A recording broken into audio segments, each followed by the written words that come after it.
যদিও আঘাতের প্রতিক্রিয়া কি হলো দেখার জন্য অপেক্ষা না করেই ডোরাকাটার দিকে ফিরল আগন্তুক। ডোরাকাটা ততক্ষণে পকেটে ঢুকিয়েছে হাত। নমস্কার, আমরা গল্পরুচি। আজকে আপনারা শুনবেন পল্লব পুত্তুণ্ডের কলমে স্বর্ণভাণ্ডারের খোঁজে। আমাদের চ্যানেল হাজারের দোরগোড়ায় পৌঁছেছে। আপনারা সাবস্ক্রাইব করে আমাদের সঙ্গে জুড়ে যান। গল্পের বিভিন্ন চরিত্রে রাজু, সোনা, দীপঙ্কর।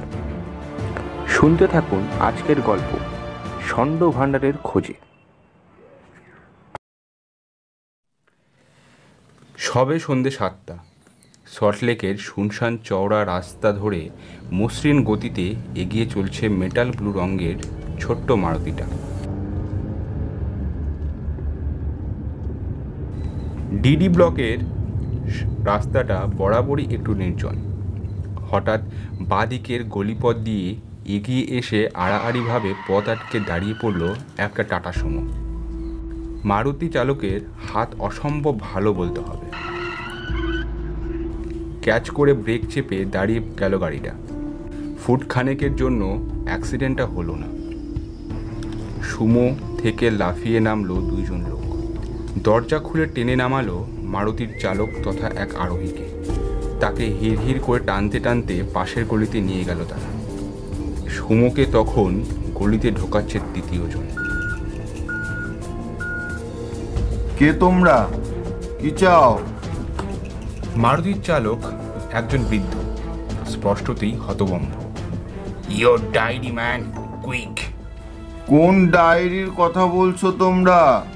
আমি তো কিছুই বুঝতে পারছি না। লোকগুলো সময় নষ্ট করতে চায় না। দুইজনের মধ্যে ষণ্ডা মতন লোকটা গায়ে ডোরাকাটা গেঞ্জি, ভদ্রলোকের চোয়ালে এক ঘুষি চালালো। একজন বয়স্ক লোকের হাতে ভূমিশয্যা নেওয়ার কথা, কিন্তু কি আশ্চর্য, ভদ্রলোক মাথাটা হেলিয়ে ঘুষিটা এড়ালেন এবং পরমুহূর্তেই অভ্যস্ত ভঙ্গিমায় একটি নিখুঁত আপার কাট মারতেই ডোরাকাটার দাঁতে দাঁত ঠোকাঠুকির আওয়াজ পাওয়া গেল। কিন্তু তিনজন পেশাদারের বিরুদ্ধে একজন, তাও আবার বয়স্ক। বড্ড অসম লড়াই। সুমোর চালক ততক্ষণে পিছনে এসে দাঁড়িয়েছে, হাতে রিভলভার জাতীয় কিছু। তার বাট দিয়ে ভদ্রলোকের মাথায় মারতেই তিনি মাটি নিলেন।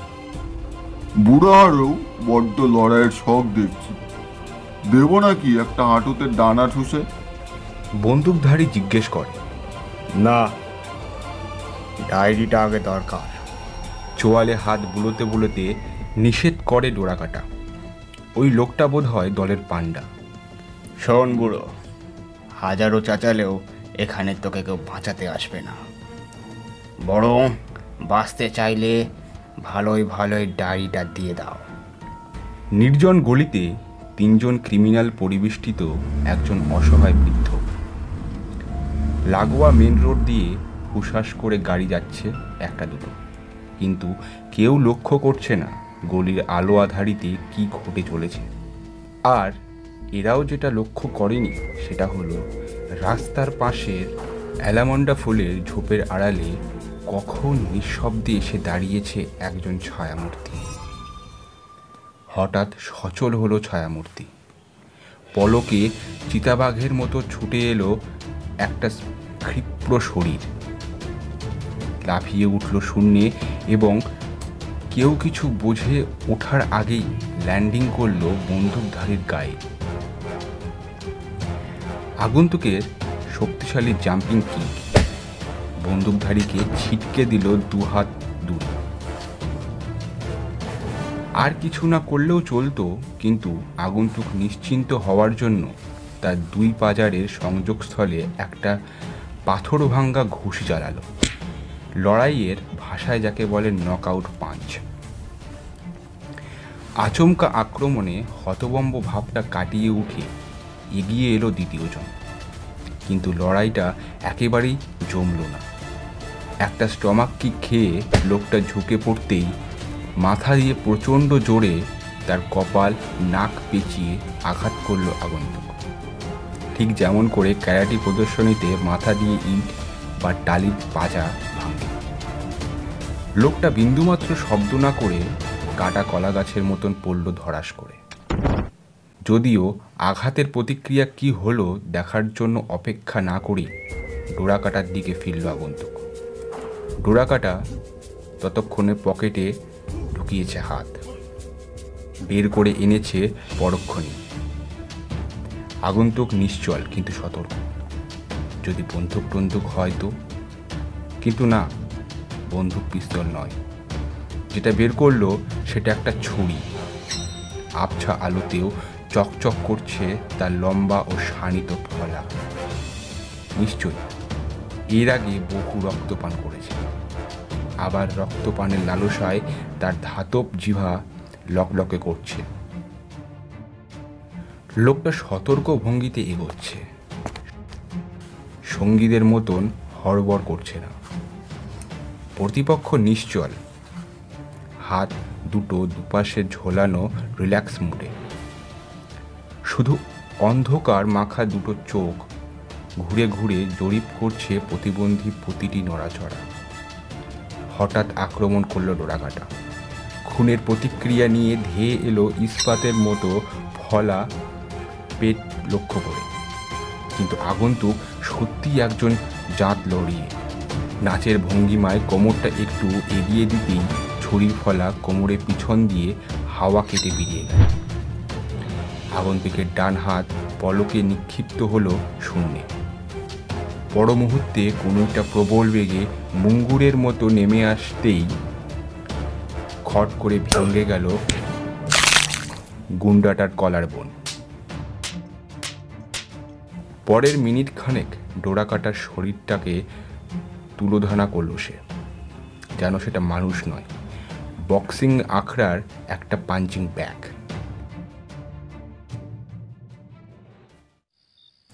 আপনি ঠিক আছেন? পরম মমতায় বৃদ্ধকে তুলে ধরে লোকটা। ছেলেটির মুখের দিকে তাকালো ভদ্রলোক। একটি বয়স 28-30-এর যুবক।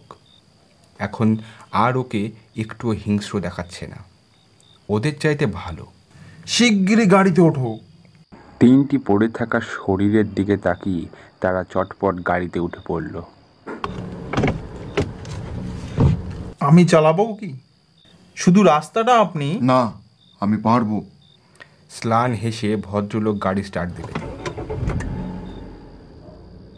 তারপর গাড়ি চলতে লাগলো উল্টো ডাঙ্গার দিকে। রিয়ার ভিউ মিরর দিয়ে যুবক পর্যবেক্ষণ করলো কেউ ফলো করছে কিনা। তারপর দৃষ্টি ফেরালো চালকের দিকে।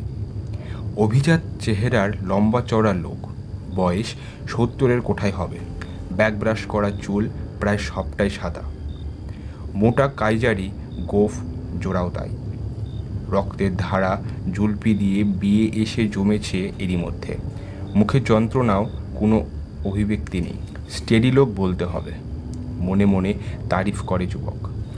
আপনি এ বয়সেও যেভাবে লড়লেন। কলেজ লাইফে বক্সিং করেছি ন্যাশনাল লেভেলে, যদিও তোমার মতো লড়তে পারতাম না তখনও। ওরা আক্রমণ করলো কেন বলবেন? প্লেন গাড়ি ছিনতাই কেস বলে মনে হচ্ছে না এটা। তুমি একজন সম্পূর্ণ অচেনা বৃদ্ধের প্রাণ বাঁচাবার জন্য নিজের প্রাণ ঝুঁকি নাও। তুমি আর যাই হও লোভী বা স্বার্থপর হতে পারো না। তোমাকে সব বলা যায়, তবে আগে বাড়ি পৌঁছানো দরকার। ভদ্রলোকের বাড়ি জোড়াবাগান থানার কাছাকাছি। 8:45-টার মধ্যেই বাড়ি পৌঁছে ফ্রেশ হয়ে নিলেন ভদ্রলোক। ক্ষতস্থানে ওষুধ লাগিয়ে একটা পেন কিলার খেয়ে যুবকের মুখোমুখি বসলেন তিনি। আজ আমার বাড়িতে কেউ নেই, এটা একটা বাড়তি সুবিধা। মন খুলে কথা বলা যাবে। তোমার পরিচয় জানতে পারি কি? আমাকে একটা বেকার ভবঘুরে বলতে পারেন। মার্শাল আর্টে 5ম ডিগ্রি ব্ল্যাক বেল্ট আর বিদেশি কিছু প্রশংসাপত্র থাকার সুবাদে স্পেশাল পুলিশ ফোর্সে কমব্যাক ট্রেনিং করিয়ে পেট ভরছি কোনো রকমে। থাকি আপাতত টালিগঞ্জে। নাম সমর রুদ্র। তোমার নামের সঙ্গে চরিত্রের একটা অদ্ভুত মিল দেখছি। আমার নাম সাত্বিক বসু। ক্যালকাটা ইউনিভার্সিটিতে ফিজিক্স পড়াতাম। 4 বছর হলো অবসর নিয়েছি। ফিজিক্সের উপর লেখা 2-4টি বই বাজারে আছে আমার।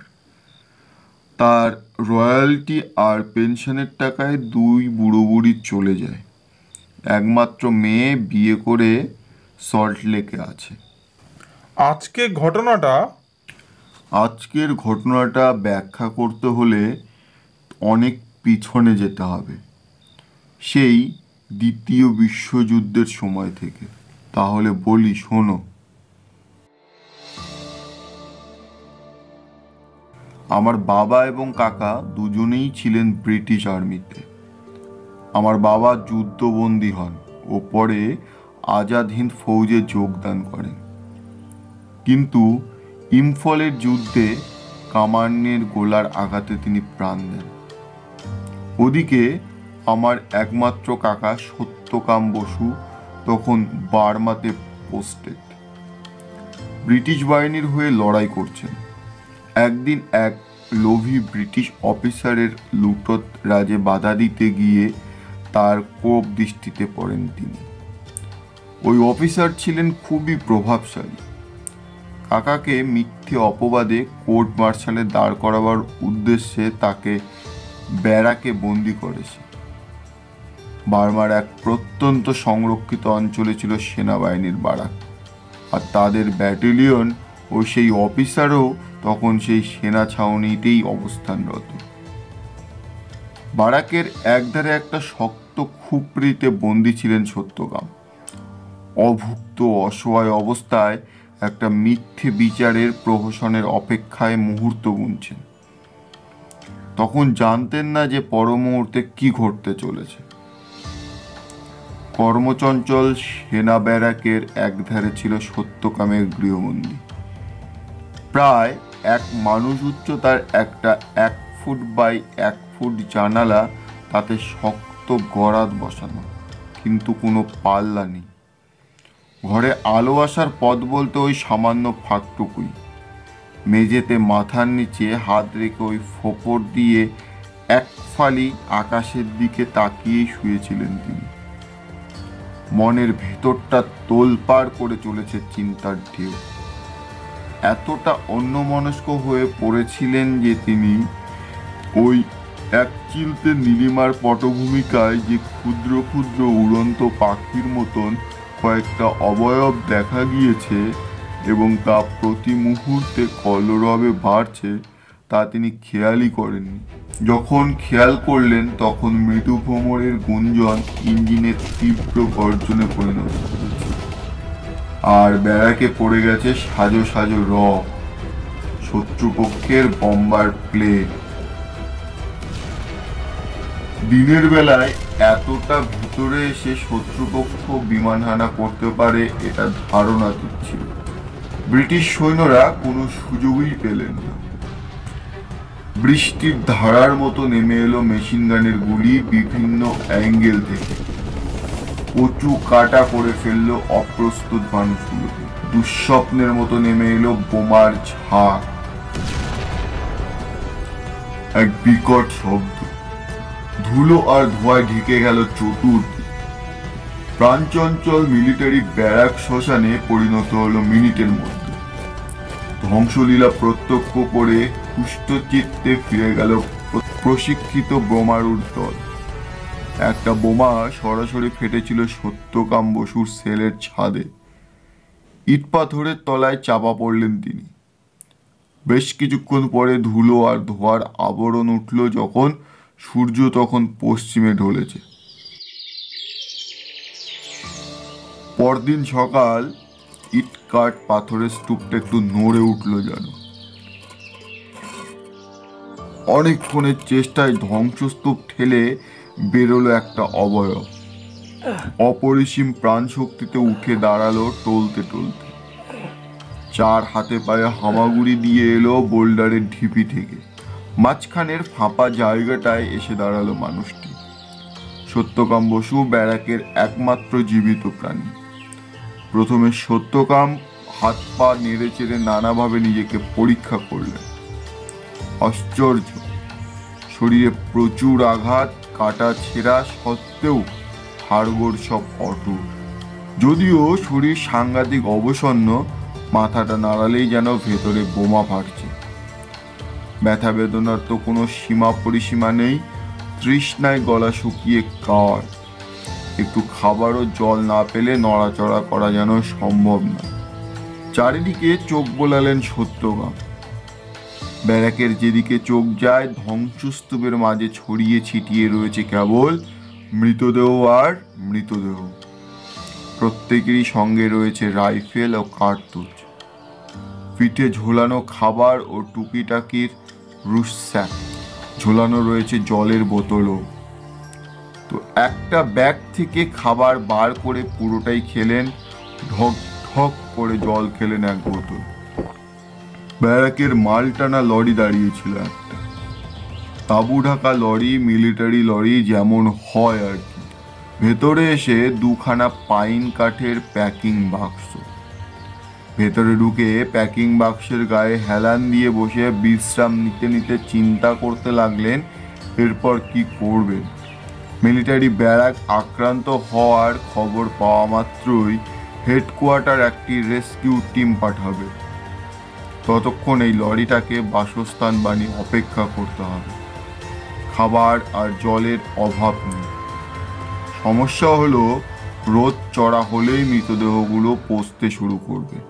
তখন খাবার, জল আর বিশ্রাম সত্যকামের শরীরটাকে অনেকটা চাঙ্গা করে দিয়েছিল। যদিও সারা শরীর জুড়েই অসম্ভব ব্যথা। হাঁটতে গিয়ে প্রতিটি পদক্ষেপ ফেলতে হচ্ছে দাঁতে দাঁত চেপে।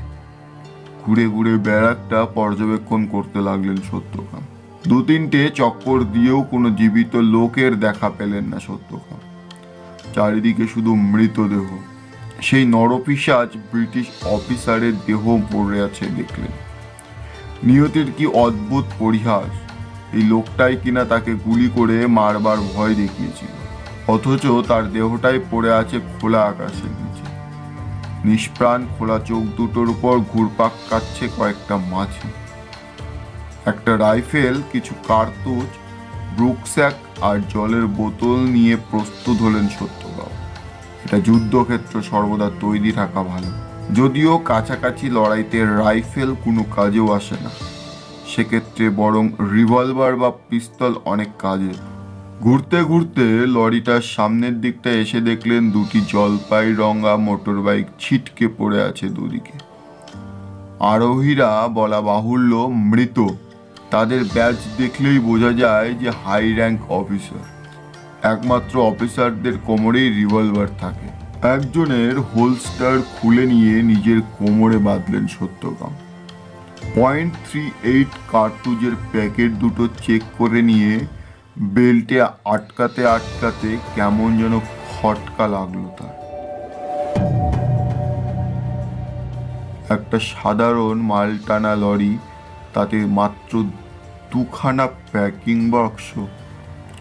সেটাকে এসকর্ট করেছে সেনাবাহিনীর 2জন উচ্চপদস্থ অফিসার স্বয়ং। একদম অস্বাভাবিক ঘটনা। ব্যাপারটা তো দেখতেই হচ্ছে। বেয়োনেটের চার দিয়ে প্রথম প্যাকিং কেসের একটা তক্তা খুলে ফেললেন সত্যকাম। ভেতরে ছোট ছোট মুখ বাঁধা থলি। থলিকে স্পর্শ করলেই ভেতরে ধাতব চাকতির আভাস পাওয়া যায় যেন।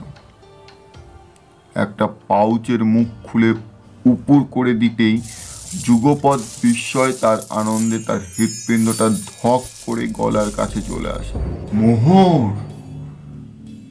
প্রতিটি পাউচ ভর্তি, 2খানা পেটি ভর্তি সোনার মোহর। 2জন ব্রিটিশ অফিসারের তত্ত্বাবধানে সরানো হচ্ছিল কোথাও। এই মুহূর্তে সত্যকামই একমাত্র জীবিত ব্যক্তি যিনি এই বিপুল স্বর্ণ ভাণ্ডারের খবর জানেন। মাথা ঝাঁকিয়ে মজ্জুমান ভাবটা কাটিয়ে উঠলেন তিনি। খুবই দ্রুত একটা গুরুত্বপূর্ণ সিদ্ধান্ত নিতে হবে। এই সোনা কার তিনি জানেন না, তবে এগুলো নিশ্চয়ই সুদূর ব্রিটেন থেকে আসেনি। অথচ এসকর্ট টিম এসে পৌঁছলে এখানে ব্রিটিশদের গর্ভে যাবে। ওই পিশাচ ব্রিটিশ অফিসার তাকে বিনা অপরাধে ফায়ারিং স্কোয়াডের সামনে দাঁড় করাতে চেয়েছিল। এমনিতেই ব্রিটিশদের উপর ঘৃণা ছিল যথেষ্ট, একই সঙ্গে উপার্জন ও দেশ সেবা করার সুযোগ পাওয়া যাবে বলে ব্রিটিশ বাহিনীতে যোগ দিয়েছিলেন। কিন্তু এই সোনা নিয়ে দেশে ফিরতে পারলে দেশ মাতৃকার বরং আরও কাজে লাগবে। নেতাজি সুভাষ বসুর নেতৃত্বে আজাদ হিন্দ ফৌজ এর অগ্রগতির খবর তার কাছেও পৌঁছেছিল। এগুলো যদি সঠিক জায়গায় পৌঁছে দেওয়া যায়, দ্রুত সিদ্ধান্ত নিলেন তিনি। ব্যারাকের দক্ষিণ পশ্চিমে রেইন ট্রির ঘন ছায়ার আড়ালে একটা পরিত্যক্ত ঘাটায় সেনাবাহিনীর একটা বড়সড় স্পিডবোট রাখা থাকে জরুরি অবস্থার জন্য। প্যাকিং কেস খালি করে থলিগুলো স্পিডবোটে চালান করে বহুবার যাতায়াত করতে হলো। সময়ও লাগলো অনেক। তবে বোটের পাটাতনের একটা তক্তা খুলে তার ভেতরে থলিগুলো রেখে আবার তক্তা আটকে দিলেন তিনি। লরিটাকে সম্পূর্ণ অন্যদিকে নিয়ে একটা পরিত্যক্ত জায়গায় দাঁড় করিয়ে দিলেন। প্যাকিং কেস দুটো তার আগেই অন্যদিকে নিয়ে ঠেলে দিয়েছিলেন একটা ঝোপের আড়ালে। এরপর কিভাবে রেস্কিউ টিমের সঙ্গে অত্যন্ত আহত সত্যকাম জাহাজে করে দেশে ফিরলেন, সবার অলক্ষ্যে কিভাবে সেই অতুল সম্পদ স্পিডবোট থেকে সরালেন, সেসব বর্ণনা দিয়ে আর তোমার সময় নষ্ট করতে চাই না। এত কাঠখড় পুড়িয়ে কলকাতায় ফিরে তিনি যার করোনায় হতাশ হলেন। ইম্ফলে প্রচণ্ড হারের পর আজাদ হিন্দ ফৌজ তখন আত্মসমর্পণ করেছে। একটি মাত্র বালক পুত্র রেখে তার দাদা অকালে যুদ্ধক্ষেত্রে প্রাণ দিয়েছেন। কাকা সেই সোনার কোনো সদ্গতি করতে পারেননি। আজও কোথাও গোপনে সঞ্চিত আছে সেই স্বর্ণ ভাণ্ডার। অনেকক্ষণ একটানা কথা বলে থামলেন সাত্ত্বিকবাবু। কিছুক্ষণ ঘরে অখণ্ড নীরবতা বিরাজ করে। মন্ত্রমুগ্ধের মতন এতক্ষণ শুনছিল সমর। আপনি কিভাবে জানলেন এসব কথা? আমার কাকা ফেরার বছর খানেকের মাথায় মেলিগন্যান্ট ম্যালেরিয়ায় মারা যান। এত বছর পর দিন দশেক আগে তার একটা পুরনো তোরঙ্গ ঘাঁটতে ঘাঁটতে খুঁজে পায় এই ডায়েরিটা। এতেই সব কথা পুঙ্খানুপুঙ্খভাবে লেখা আছে। আর আপনি ছাড়াও আরও কেউ এই ডায়েরির কথা জেনেছে, আর সেই কারণেই আপনার উপর আক্রমণ, ঠিক তো? ঠিক। এমনকি সে বা তারা জানতো আজ আমি মেয়ের কাছে যাচ্ছি এবং আমার কাছে ডায়েরিটা আছে। আসলে জীর্ণ ডায়েরিটা পড়ার আগে স্টাডি কাম ড্রয়িং রুমে পড়ার টেবিলেই পড়েছিল কয়েকদিন। শত হলেও অন্যের ডায়েরি কি লিখেছেন পড়তে একটু রুচিতে বাধে। কিন্তু আজ থেকে 53-54 বছর আগে আমার পূর্বপুরুষ কি লিখেছেন ডায়েরিতে, এই কৌতূহলও দমন করা কঠিন। তাই আর শেষ পর্যন্ত থাকতে না পেরে পড়ে ফেলেছিলাম। অবশ্য তারপর থেকে আর কাটছাড়া করিনি। আপনার স্টাডি রুমে কি অনেক লোক আসে? প্রচুর। আমার পুরনো কলিগরা, প্রাক্তন ছাত্রছাত্রীরা অনেকেই আসে। এছাড়া আমি কয়েকটা সেবামূলক প্রতিষ্ঠানের সঙ্গেও যুক্ত, সেসব লোকজনও আসে। এদের মধ্যে যে কেউই পড়তে পারে এই ডায়েরির কয়েকটা পাতা। হয়তো আমি সঙ্গে সঙ্গে ঢুকে পড়ায় তখন পকেটস্থ করতে পারিনি। আরাম কেদারায় হেলান দিয়ে পা দুটো সামনে ছড়িয়ে চোখ বন্ধ করে কিছুক্ষণ চিন্তা করে সমর। হাতের কুনুই কেদারার হ্যান্ডেলে, দু হাতে আঙ্গুলগুলো মাথায় মাথায় ঠেকানো। কিছুক্ষণ বাদে চোখ খুলে সোজা হয়ে বসে। দেখুন, ডায়েরি অনুযায়ী স্বর্ণ ভাণ্ডারের আর্থিক মূল্য কল্পনাতীত। আজকাল যেখানেই 500 টাকার জন্য মানুষ খুন হয়ে যায়, সেখানে আপনার উপর আবার আক্রমণ হওয়ার যথেষ্ট কারণও আছে। যত তাড়াতাড়ি সম্ভব সোনাটা খুঁজে বার করা দরকার। আপনার কাকাবাবু ডায়েরিতে কোনো হদিশ দিয়ে যায়নি? সেরকম কোনো হদিশ যদিও দেননি, তবে একটা অর্থবহ ছড়া আছে। ইনফ্যাক্ট আমি ওই ছড়ার সম্পর্কে আলোচনার জন্যই আজ সল্ট লেকে মেয়ের কাছে যাচ্ছিলাম। ছড়াটা দেখতে পারি? নিশ্চয়ই, শত্রুপক্ষ তো জেনেই গেছে, একজন প্রাণদাতা বন্ধুও না হয় দেখলো। একটা বিশেষ পাতা বার করে ডায়েরিটা সমরের হাতে দিলেন ভদ্রলোক। হলুদ হয়ে গেছে ডায়েরির পাতা, বেশ ফিকে হয়ে এসেছে ঝর্ণা কলমের লেখা নীল কালির বলিষ্ঠ অক্ষরগুলি। পোকায় যে একেবারে ফুটো ফাটা করেনি তাই নয়, তবে পড়তে অসুবিধে নেই। ছড়াটা বার কয়েক পরে সমর। মাথায় যার মা গঙ্গা, তার পায়ের নিচে কি আচ্ছা করে নাকটা টেনে কানটা মলে দিই, মিলবে যা তা নয় কো তোমার, এক কণা না নিও, ভারত মাথার গচ্ছিত দম তাকেই ফেরত দিও। মাথায় মা গঙ্গা বলতে তো শিব, তার পায়ের তলায় কি হতে পারে? কেন? কৈলাস অর্থাৎ পর্বত, আর কি বা হতে পারে? কৈলাসের নাক কান ধরে টানাটানি? না না, এরকম পাগলের প্রলাপ উনি নিশ্চয়ই বকেননি, অন্য কিছু হবে। আসলে আমাদের কুল দেবতা শিব, 4 পুরুষ ধরেই শিবের বিগ্রহ আমাদের ঘরে প্রতিষ্ঠিত। সমর কৌতূহল হয়, বলে, আমাকে সেখানে নিয়ে যেতে পারবেন? নিশ্চয়, কিন্তু তার আগে জুতো খুলে হাত পা ধুয়ে নিতে হবে। সাত্ত্বিকবাবুর বাড়িটা দোতলা, মোটা মোটা দেওয়াল, পুরনো আমলের ঢালাই লোহার গ্রিল দেওয়া ভেতরমুখী বারান্দা, কড়িবর্গার ছাদ। উত্তর কলকাতার হেরিটেজ বিল্ডিংগুলো যেমন হয় আর কি। 2-3 মিনিটে ঘর পেরিয়ে ঠাকুর ঘর, বেশ বড় সড়ো ঘর। দেওয়ালের রং ঝকঝকে, দাওয়ার ছকের মতন সাদা কালো খোপ খোপ মেঝে। বিশাল বড় কালো রঙের শিবলিঙ্গ একটা 4 ফুট বাই 4 ফুট শ্বেতপাথরে বেদির উপর প্রতিষ্ঠিত। বেদির হাইটও ফুট 1.5 কম নয়। সন্ধেতেও পুজো হয়েছে বোঝা যাচ্ছে। দেবীময় ফুল ছড়ানো। মূর্তির ঠিক সামনেই একটা জবরদস্ত পিতলের পিল সুজে তখন নিভে গেছে প্রদীপ। সব কিছু খুঁটিয়ে দেখে সমর। ছড়াটা মনে মনে আউড়ে চলে। যদি এই শিব মূর্তির কথাই হেয়ালিতে বলা হয়ে থাকে, শিবের নিচে একটা বেদি, কিন্তু বেদির নাক। কিছুক্ষণ চিন্তা করে লাফিয়ে ওঠে সমর। বেদির উপর পিল সুজের গোড়া থেকে ফুলগুলো সরিয়ে ওটা নেড়ে চেড়ে দেখে। এই বেদিটার মধ্যে পোতা রয়েছে মনে হচ্ছে, একটু টেনে টুনে দেখি। পিল সুজটা একটু নিজের দিকে টানতেই ভিতরে ঘটাং ঘট করে আওয়াজ হলো। ভেতরে কলকবজা কিছু আছে মনে হচ্ছে সমর। ঝুঁকে পড়েন সাত্ত্বিকবাবু। তার চোখে মুখে ফুটে বেরোচ্ছে তীব্র কৌতূহল, গলার স্বর কাঁপছে। ঠিক, আর পিল সুসটা আসলে একটা লিভার মনে হচ্ছে, এটাই নাক। এবার কান কোথায় দেখা যাক। পাথরের বেদিটার উপরে স্ন্যাক্সের কানটা চাপ দেয় সমর।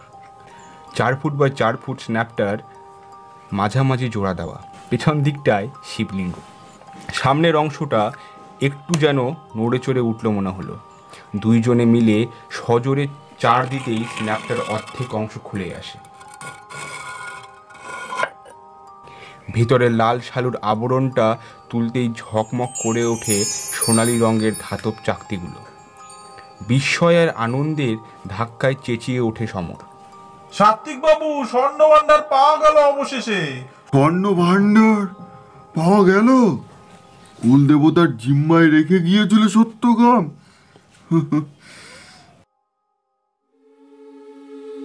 মোহর অগন্তি অসংখ্য, সব সত্যিকারের, পড়ে আছে শুধু খরচের অপেক্ষায়। বেদিটার উপর হুমড়ি খেয়ে পড়েন সাত্ত্বিকবাবু। বাচ্চাদের মতন মুঠোয় ভর্তি করে মোহর তুলে ঝরঝর করে ফেলতে থাকে স্তূপের মধ্যে। চোখ মুখ ঝলমল করছে প্রাপ্তির আলোতে। একদৃষ্টে তার মুখের দিকে তাকিয়ে থাকে সমর। এ কি নিছক আবেগ না লোভের প্রকাশ? ভদ্রলোকে লোভী ভাবতে তার খুব কষ্ট হবে। এই অতুল সম্পদ নিয়ে কি করবেন ভেবেছেন মিস্টার বসু? কি করব না বলতে পারো সমর? তিনটে অনাথ আশ্রমের সঙ্গে আমি যুক্ত। কত শিশুর ভবিষ্যৎ গড়া যাবে এগুলো দিয়ে। কত শিশু শ্রমিকের ক্ষয়িষ্ণু জীবনকে সুন্দর রূপ দিতে পারি আমি। আমার রিটায়ার্ড জীবনের প্রতিটি মুহূর্তকে আমি ভরে দিতে পারি গুরুত্বপূর্ণ কাজে। কাকাবাবু তো এমন কিছুই চেয়েছিলেন। অবশ্য এতগুলো খরচ করতে হলে সরকারি অনুমোদনের দরকার হবে। তা আমি তা অবশ্যই নেব। ভদ্রলোকের উচ্ছ্বাসিত ও সহজ সরল মুখটার দিকে এক পলকে তাকিয়ে থাকে সমর। শ্রদ্ধায় তার মন ভরে ওঠে। তারপর ভারী পাথরের স্ন্যাপটা দেবীর উপর চাপিয়ে দিতেই সব আগের মতন হয়ে যায়। সব কিছু সম্ভব হলো তোমার জন্য। কি পুরস্কার চাও বলো, তোমার যা মন চায়। সমরের হাত দুটো জড়িয়ে ধরেন বৃদ্ধ। যা চাইবো দেবেন?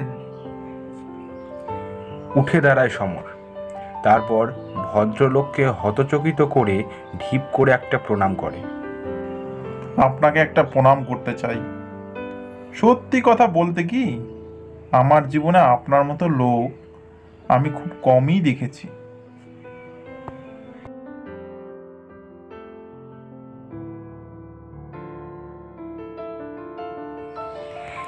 গল্পটি কেমন লাগলো জানিয়ে দিন কমেন্ট করে এবং শেয়ার করে দিন সবাইকে। তাহলে দেখা হচ্ছে পরের কোনো রহস্য রোমহর্ষক কোনো গল্পতে। আমাদের সকল শ্রোতা বন্ধুকে জানাই শুভ দীপাবলি।